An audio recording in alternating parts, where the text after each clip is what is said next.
politically motivated. Federal Reserve was the anonymous group, so was some kind of political statement. Twitter, I don't know. Let's pretend it was a criminal. Right? You've got an array of different threats here.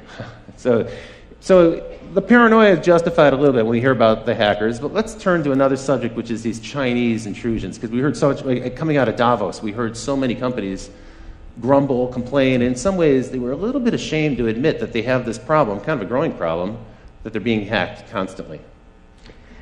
And it seems to be true. I mean, everyone's pretty much hacked constantly all the time. There's a lot of hacking coming out of China, largely politically motivated. The attack against the New York Times, the attackers were looking for names of informants, right? A very political thing, presumably for government reprisal.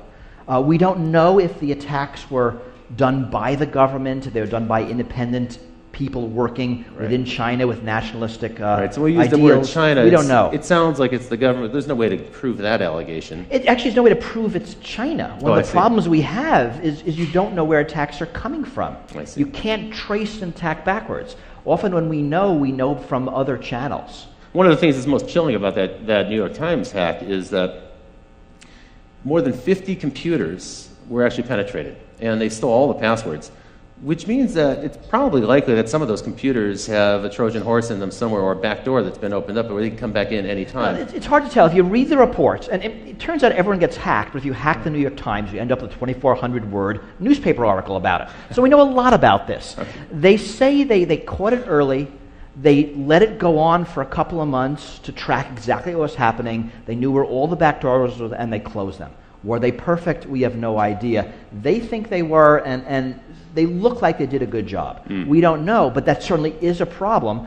The Wall Street Journal admitted they were hacked as well. And if the New York Times and Wall Street Journal, you know there are going to be others. Yeah, that's true. Some that might not have even realized it. And some companies couldn't really reveal that information. A newspaper can because that's news for them. Well, but it's also embarrassing. In a lot of cases, if you're a bank, if you're a big company, you admit this, your stock price might go down, you might lose customers. That's right. So customers worry, how safe is my data, how much can I rely on this partner? Now, some people characterize this as cyber warfare, and I've actually read where people say, we have a massive cyber war that's underway right now, and it's the US versus China, but other countries are involved as well. Iran, sometimes they mention Israel or France.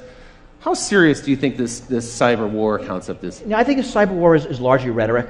I mean, it's not war. We know what war looks like. I mean, this is espionage. It's not a military action that involves guns and bombs and people dying.